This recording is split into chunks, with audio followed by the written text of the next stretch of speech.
देखिए, हम लोग आज बात करने वाले एक ऐसे कस्टमर के बारे में जिनका नाम है ऋषि।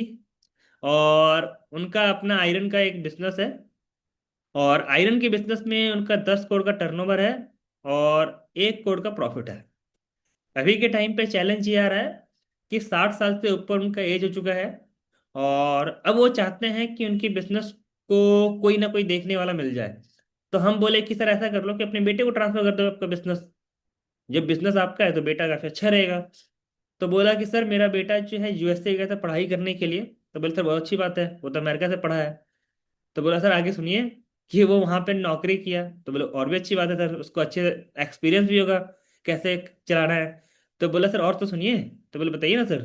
सर वहाँ पे वो बिजनेस चालू कर दिया है। तो बोला अच्छी बात है सर, वो तो बिजनेस कर चुका है। तो उसी को बोले चलाने के लिए आपका बिजनेस। तो बोला सर ये तो सुनिए कि उसको मेरे बिजनेस में कोई इंटरेस्ट ही नहीं है, तो मेरा बिजनेस नहीं चलाने वाला है, तो वो मेरा बिजनेस पे नहीं देने वाला है। तो बोले ठीक है। तो अभी बताइए कितने एम्प्लॉयज है आपके पास। तो बोला सर मेरे पास कम से कम 25 से 30 एम्प्लॉय तो भी होंगे। बोले ठीक है। और अभी कैसा चल रहा है काम। बोले सर काम बढ़िया चल रहा है। तो हम बोले क्या करना है फिर। बोले सर करना ये है कि अब 65 साल के हो गए हैं, तो हम चाहते हैं कि हमको सब थोड़ा टाइम मिल जाए और बिजनेस उजनेस कोई देख ले, और हम थोड़ा सा अपना टाइम जो है हॉबी वगैरह पे लगाएं। जो मेरा मन है करने का, जो मेरा हॉबी है उस पर समय लगाएं, वो रहे। तो बताइए सर आपका एलएफपी कैसे हेल्प करेगा इसमें, और इसमें आप क्या करेंगे। तो हम बोले बिल्कुल सर बताएंगे आपको कि कैसे हेल्प करेंगे। तो देखिए उसको हम चार अलग अलग चीज बताए थे, और आप लोग चार अलग अलग चीज बता सकते हैं। सबसे पहला चीज बता सकते हैं कि वो अपने बिजनेस में रहे लेकिन बहुत एक्टिवली ना काम करे। यानी कि मतलब ये है कि अपने बिजनेस को वो ऑटोमेट कर दे। ऑटोमेट करने का मतलब क्या है कि हर डिपार्टमेंट का एक पर्सन होगा जो उस पूरी डिपार्टमेंट का डिसीजन ले रहा होगा। जैसे सेल्स हो गया तो सेल्स में एक पर्सन होगा जो पूरा हेड सेल्स हेड होगा, और पूरा उस कंपनी का सेल्स का डिसीजन वो ले रहा होगा। सेकंड, अगर उसमें ऑपरेशन है तो ऑपरेशन का एक हेड होगा, पूरा ऑपरेशन वो मैनेज कर रहा होगा और पूरा डिसीजन वो ले रहा होगा।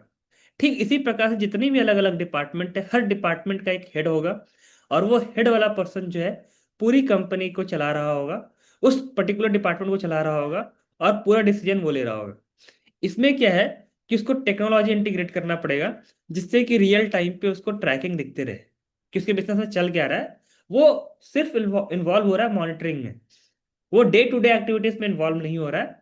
सिर्फ और सिर्फ बर्ड व्यू ले रहा है, ऊपर से देख रहा है सारा का सारा चीज। तो इसको कैसे करना है, इसमें आपको हम सिखाते हैं किस तरीके से इस चीज को इम्प्लीमेंट करना है अपने बिजनेस में। तो बोला ठीक है सर, ये चीजें तो है लेकिन सर मेरे को एफर्ट मारना पड़ेगा। यानी कि मेरे को लोग तैयार करने पड़ेंगे सर, अभी लोग तैयार नहीं है। इसके अलावा तो सर और क्या हो सकता है। सेकेंड हमने बताया उसको कि सर देखो यहाँ पे क्या है ना कि आपकी बिजनेस जो है कहीं ना कहीं आप चाहते सेल भी हो जाए तो भी चलेगा। यानी मेरी जब बिजनेस एक लेवल पे आ गई है, इसको कोई खरीद ले, तो खरीदने के लिए क्या चाहिए आपको, ये इन्वेस्टर। इन्वेस्टर कब खरीदेगा, जब आप अपनी कंपनी का वैल्यूएशन लगाएंगे। तो आप अपनी कंपनी को एक तरह से सेल करना चाह रहे हैं। अब इसमें क्या होता है, बड़ा बिजनेस आपको हेल्प करते हैं किस तरीके से आप अपनी कंपनी की वैल्यूएशन लगाएंगे, किस तरीके से आप इन्वेस्टर फाइंड आउट करेंगे, और किस तरीके से नेगोशिएट करके उसको सेल करेंगे। तो इस तीनों चीज में बड़ा बिजनेस आपको हेल्प करता है। और यहीं पे आपका एलएफपी का रोल आता है कि आप किस तरीके से अपनी कंपनी की एक वैल्यूएशन निकालेंगे, कैसे आप इन्वेस्टर इन्वेस्टर तक पहुंचेंगे अपनी कंपनी के लिए, और कैसे आप नेगोशिएट करके उसको सेल करेंगे। बोला सर ये थोड़ा सा सही लग रहा है, ठीक लग रहा है। बताए सर बस इसके अलावा और भी कोई ऑप्शन है। बोले बिल्कुल ऑप्शन है इसके अलावा। बोला सर क्या ऑप्शन है। सर आप ऐसा कीजिए कि अपने साथ को फाउंडर को लेके आइए, क्योंकि आप ऑलरेडी काफी टाइम से बिजनेस कर रहे हैं और आपको बिजनेस का काफी सारा पैसा आपने लगा रखा है। आपकी कंपनी में कम से कम 2-3 करोड़ का मतलब कि एसेट है आपकी कंपनी का। तो ऐसा कीजिए कि कोई एक ऐसे पर्सन को लेके आइए अपनी कंपनी में जो कि आपकी कंपनी को संभालने के लायक उसमें क्षमता हो। अब क्योंकि आपका पैसा लग चुका है, जो सामने वाला पर्सन है उसका पैसा नहीं लगा हुआ है, उसको बोलिए कि आप मेरी कंपनी चलाओ, और कंपनी चलाने के बाद जो भी प्रॉफिट होगा आपस में आप शेयरिंग कर लीजिए। तो बोला सर ऐसे जो ये को फाउंडर मिलेंगे कैसे। हम बताए सर आपको हम समझाएंगे यहाँ पे किस तरीके से को फाउंडर को ढूंढना है। अच्छा सर को फाउंडर मिलने के बाद पता कैसे चलेगा कि सही आदमी है, पैसा वगैरह में दिक्कत नहीं आएगा, आगे रिलेशन अच्छा रहेगा। तो हम बोले सर हम आपको यहाँ पे ये भी सिखाते हैं कि किस तरीके से पता करना है कि वो सामने वाला इंसान जो है आपके साथ गलत नहीं करेगा, किस तरीके से आपके साथ रहेगा, किस तरीके से आप उसकी एटीट्यूड को चेक करेंगे, किस तरीके से आप उसकी स्किल सेट को चेक करेंगे, किस तरीके से आप उसकी परफॉर्मेंस को चेक करेंगे कि क्या वो आपकी तरह परफॉर्म कर पाया कि नहीं, आपकी तरह कंपनी चला पाएगा या नहीं, किस तरीके से वो आपका पोटेंशियल चेक करेंगे उसके, कि उसमें आगे बढ़ने की क्षमता है कि नहीं। तो बोला ठीक है सर। इसके अलावा भी कुछ चीज़ है सर। तो एक लास्ट ऑप्शन था कि आप जो है हैंड ओवर कर सकते हैं बिजनेस। यानी कि आप बेचे तो नहीं है, लेकिन आप अभी फिलहाल कुछ समय के लिए एक आदमी को दे दें चलाने के लिए। वो पार्टनर भी नहीं है आपका, लेकिन वो आपको बिजनेस चला रहा है। जहां पे आप उससे एक फिक्स अमाउंट लीज पे दे दिए कि हमको हर साल जो है इससे इतना पैसा चाहिए। अब तुम कितना ही बनाओ उससे हमको कोई मतलब नहीं है।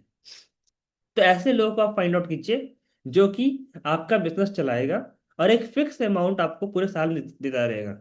और कितना प्रॉफिट बना रहा है उससे आपको कोई नहीं है। आप नॉर्मली अपना बिजनेस से एक फिक्स अमाउंट लेते रहिए हर साल, चाहे वो प्रॉफिट करे चाहे लॉस करे। तो ये हो गया हैंड ओवर। और जब आगे चल के आपको लगता है तो आप दोबारा से उससे ले सकते हो वापस। कुछ एक पर्टिकुलर टाइम के लिए आप एग्रीमेंट कर लीजिए। बोले सर ऐसा हो जाएगा? बोले बिल्कुल हो जाएगा। तो अच्छा सर आप इसके लिए हेल्प करते हैं? सर बिल्कुल हेल्प करते हैं। तो इस तरीके से उसको बताए थे और इस तरीके से वो मेरे से बातचीत किया था। तो ऐसे आप जो है, जो कस्टमर बोले कि मेरे फैमिली में इस तरह का है कि मेरे को कोई देखने वाला नहीं है तो क्या करना चाहिए, तो आप उसको चार चीज बता सकते हैं। पहला, ऑटोमेट कर दो। सबसे बढ़िया ऑप्शन है, जहाँ पे उसको मेहनत तो करना पड़ेगा, वो फ्री नहीं होगा, लेकिन मेहनत कम करना होगा। सेकेंड, वो सेल कर दे। सेल करने का उसको कोई चिंता ही नहीं रहेगा, लेकिन इसके लिए कंपनी बहुत अच्छे लेवल पे सिस्टम एंड प्रोसेस होना चाहिए, बहुत अच्छे लेवल पे उसका वैल्यूशन होना चाहिए, और कंपनी कोई ऐसी प्रॉब्लम सॉल्व कर रही हो जो मार्केट में बाकी लोग नहीं कर रहे हो। थर्ड हो गया आपका, को फाउंडर को चूज कीजिए। को फाउंडर चूज करने में समय लगता है, टाइम लगता है, और यहाँ पे एनर्जी, टाइम, एफर्ट और एनर्जी आपको लगाना पड़ेगा, तो आप को फाउंडर लेते हैं, ये भी एक बहुत अच्छा ऑप्शन है। चौथा, हैंड ओवर कर सकते हैं किसी को, बिजनेस को, कि वो आप उसको दे दिए, एक पर्टिकुलर अमाउंट लीज पे ले लेगा आपका बिजनेस और आपको हर साल उतना पैसा देते रहेगा। लेकिन ये वाला ऑप्शन उतना फिजिबल नहीं है, क्योंकि वो किस तरीके से हैंडल कर रहा है उसमें आपका इन्वॉल्वमेंट कम रहेगा। तो आप ये बाकी तीन पे जा सकते हैं। चौथा में भी अगर आप हैंड ओवर करते हैं तो आपको थोड़ा सा मॉनिटर करना पड़ेगा, देखते रहना होगा। ये चार तरीका होता है जिससे कि वो अपनी जो रिक्वायरमेंट है उसको पूरा कर सकता है। तो इस तरीके से जो है उसको हम हैंडल कर सकते हैं। और ये चारों चीज में जो है हमारा लीडरशिप फनल प्रोग्राम हेल्प करता है, गाइड करता है, और ये चारों चीज जो है यहाँ पे आप सीखते हैं। तो ये था हमारा पांचवा केस स्टडी। और इस तरीके से आप जो है अपने इस बिजनेस को, प्रॉब्लम को सॉल्व कर सकते हैं। अगर आपके और भी कोई बिजनेस प्रॉब्लम है तो आप नीचे कमेंट में लिख दीजिए। आपकी उस बिजनेस प्रॉब्लम को हम सॉल्व करने की कोशिश करेंगे और इसी तरीके से उसको वीडियो के फॉर्म में समझाते हुए चलेंगे।